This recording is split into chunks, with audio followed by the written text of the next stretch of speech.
नमस्कार, स्वातीस कॉर्नरमध्ये आपले स्वागत आहे। आज आपण बनवणार आहोत उकडीचे मोदक। त्यासाठी इथे मी मिक्सरमध्येच खोबरं बारीक करून घेतलं। थोडासा वरचा जो काळा भाग होता तो काढून टाकला होता।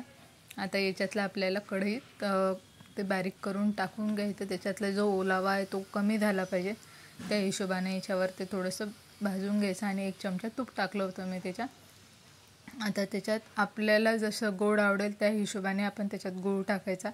मी इथे अर्धी वाटी गूळ टाकला होता आणि थोडंसं हे बॅटर आता आपलं तयार झालेलं आहे। हे आता आपण काढून घेऊ। थोडंसं घट्ट झालं की थंड झाल्यावर आणखी घट्ट होते, हे म्हणजे कोरडं होते। आता हे झालेलं आहे आपलं सारण। आता आपल्याला घ्यायची उकड। त्यासाठी मी इथे 1 कप दूध घेतलेलं आहे। या दुधाला उकळी आल्यावर 1 कप तांदळाचं पीठ घेतलेलं आहे। हे तांदळाचं पीठ मी रेडीमेड आणलेलं होतं। तर याची आपल्याला उकड करून घ्यायची। 5 मिनटं वाफ येऊ द्यायची आणि गॅस बंद करून एका ताटामध्ये काढून घ्यायचं। 1 चमचा तूप टाकलं मी याच्यात आणि ताटामध्ये काढून घेऊ आपण। 5च मिनटं वाफ येऊ द्या, पूर्ण एक जीव होऊन जाते। नंतर चांगलं मळून घ्यायचं आहे। हे सध्या गरम आहे तर मी हाताने करून पाहिलं, नाही जमलं तर मी एक वाटी घेतली, त्या वाटीने हे पूर्ण चोळून घ्यायचं आणि चांगले एक जीव होईपर्यंत याचा एक गोळा बनला पाहिजे। अशा हिशोबाने आपल्याला हे चोळून घ्यायचं आणि याचा एक गोळा तयार करून घ्यायचा। जवळजवळ याला 10 ते 15 मिनटं मी चांगलं मळून घेतलं। असं सॉफ्ट ही कणिक तयार झालेली आहे। आता आपल्याला उकडीच्या मोदकसाठी लागणारी थोडंसं मी परत तूप टाकून आता हे 5 मिनटं परत हे मळून घेणार। म्हणजे जेवढं तुम्ही चोळून घेसाल हे कणिक तेवढे तुमचे मोदक सॉफ्ट येतील। आणि हे पण आता थंड झालेलं आहे।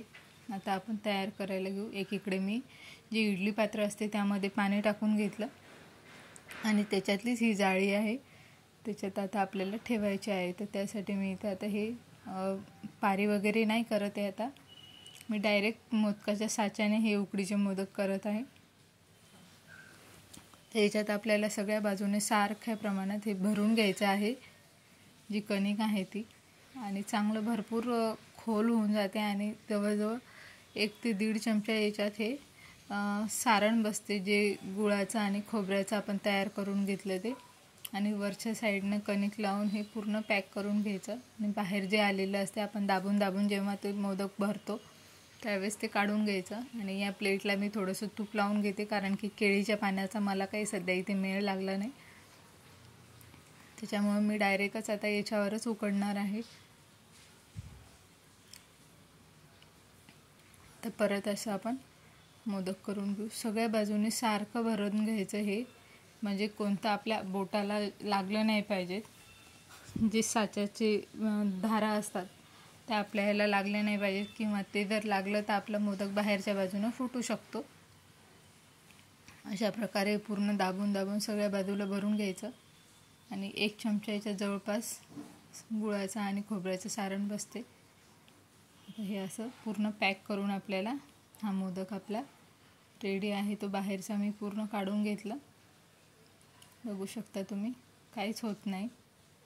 हे जे बाहेर आलेलं होतं ते पण मी कडा वगैरे याच्या कट करून घेतल्या। अशा प्रकारे आता आपल्याला सगळे मोदक करून घ्यायचे आहे। इथे हे 7 मोदक झाले होते, कारण की माझा कपही छोटा होता। तांदळाचं पीठही मी कमी घेतलं होतं, कारण की खोबऱ्याचा जो खीस होता तो जास्त नव्हता। ओलं खोबरं तो जास्त नसल्यामुळे मी कमीच प्रमाणात केले। आणि एरवी तसे आता मी जिथे राहते तिथे आमचा गणपती बाप्पा नाही घरी आहे, मी बाहेरगावी असल्यामुळे इथे फक्त मी 7 केले की देवाला नैवेद्य, कारण की देवघरात गणपती असतो आपला, म्हणून केले आणि मुलांनाही आवडतात असे। हे 5 मिनटं आपल्याला हे उकळून घ्यायचं, पूर्ण वाफ देऊ द्यायची 5 ते 7 मिनटापर्यंत। नंतर थंड झाले की आपल्याला एका प्लेटीत काढायचे। याच्यावर तुम्हाला जेव्हा आपण उकडायला ठेवतो तेव्हा याच्यावर एक केशरचं काडी जरी ठेवली ना तर खरंच खूप छान कलर येतो केशरचा, पण आता माझ्याकडे इथे नव्हतं त्याच्यामुळे मी टाकलं नाही।